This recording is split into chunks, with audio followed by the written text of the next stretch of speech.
Aloha, it's Katie, and Happy New Year! I want to say I can't believe it's 2019, but it felt like yesterday that I was tweeting 2018 New Year posts. Before I get into this video about how to start your 2019 off right with positive habits that will help you become successful, I just want to say a huge thank you to my alOHANA, to my family subscribers. Thank you so much for all your support this 2018. We hit 100,000 subscribers. That has just been unattainable dream for me. So this year, I want to make it all about helping you achieve your dreams. It sounds really cheesy, but for now, I want to talk about 10 positive habits that successful people have. And of course, you can define success in your own way. It doesn't have to be a standard or an expectation somebody else set for you. You can own your own goals, and that's the whole point of today's video, to help you on your own path to become a better version of yourself. Without further ado, here are 10 habits you should be doing this 2019.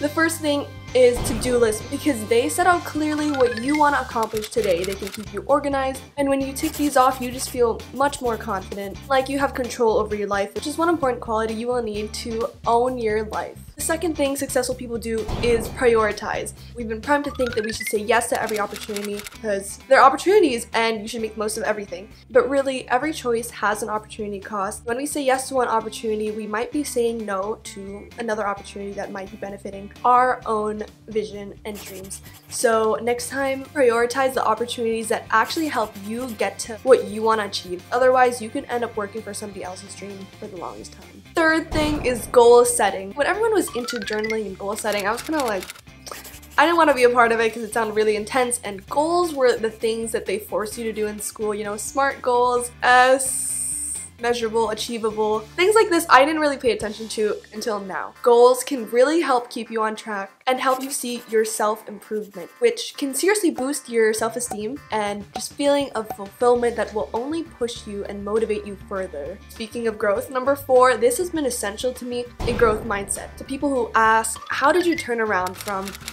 an average B student who was just disappointment, honestly, to like a valedictorian, to someone who got, this now just sounds awfully braggy, but I went from a super average student to valedictorian, getting a perfect score on the Ivy diploma program, which like less than 1% of candidates do, and getting into an Ivy League university. When I was an underachiever, my goal was to get some arbitrary letter that my parents set for me. I had no motivation. I didn't really care about it. I wanted to pursue other things.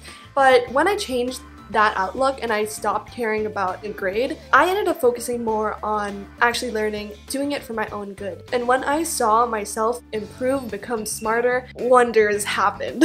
Goal setting is about creating your own goals and something that aligns with your values, because when you are striving for something that you believe in, that is when you will feel the most driven and inspired to work hard. Serious benefit though, it allows you to focus more on yourself over other people and what they're doing with their life, because let's face it, we compare ourselves to each other so often, and it's so toxic, it's so demotivating when you see other people succeed and you're a mess, right? So when you shift your mindset to focus on yourself and you remind yourself that you are going at your own pace to a different place than these other people, you will just feel so much more content with your life. I'm not saying you're gonna stop comparing yourself to others because it's hard, but you can cope with it much better and you can feel so much happier in your own life. Number 5, don't quit, don't give up.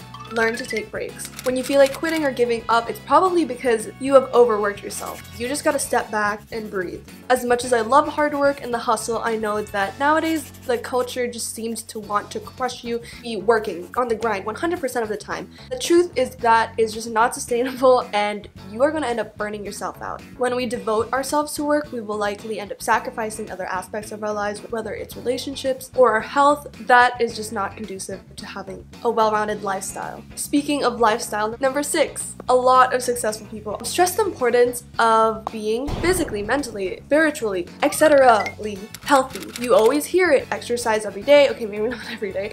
If you can though, that's amazing. Try to exercise 3 times a week and then 4 times a week. Then these positive habits develop. You know all the research that has been done. Exercising has tremendous health benefits, body image benefits. Make sure you sleep enough, get your 8 hours, and eat well too. Number 7, reading. This can take the form of articles, books, podcasts, videos. Successful people like to engage in educational things and to be constantly learning. You can read about your industry, specifically what you want to go into, or just general self-help. The more you read, the more you know, and the less you know. you know how the saying goes. Number 8, spiritual and mental health, which I touched on briefly, but really going into that, take some time every day to just clear your mind and reorient yourself to whatever you believe in spiritually or if whatever you don't believe in. When you recollect, you can see your goals more clearly and trivial matters don't take up your energy anymore. For me personally, when I pray and try to seek God's guidance, all the things I do, I feel so much stronger and more supported in what I do. It gives me newfound purpose. Purpose is one of the key elements here that just really drives us in everything. Number 9, community. Surround yourself with positive people who inspire you, who bring out the best in you. You don't need to start the year with toxic people or negative energy in your life. Finally, number 10, celebrate every victory, no matter how small. In fact, start your day off with a small victory, whether it's making your bed or going to the gym. They can start your day off right and help you get that optimistic outlook right off the bat. I can't snap, I've been learning though, right off the bat. Recognizing the little things in our lives that go well or make us happy help us become more appreciative and grateful, which not only helps ourselves, but the people we surround and the community that we're a part of. That was it for today's video. I hope it inspired you to really want to own 2019. I'm serious, like this is not just going to be a 1-week phase. You're actually going to pull through and make this the best year you can. So here's the life update nobody asked for, but these past few days after Vlogmas ended, I've just been taking some time to think about what I really want to do in 2019. And one of those things is make the alOHANA not just a family, but also a really empowering community. I also know a lot of you guys have been requesting I do more motivational and inspiring videos. Another thing I want to do is more comedic or relatable videos. Thank you so much again for watching. Make sure to subscribe down below to join our family. I would love to start the new year with you. Upload new videos weekly. Make sure you also click the top right eye to watch more of my videos. Follow me on social media at alOHAKatieg. I'm also spicing up my Instagram. I will see you next week with another new video. Bye guys!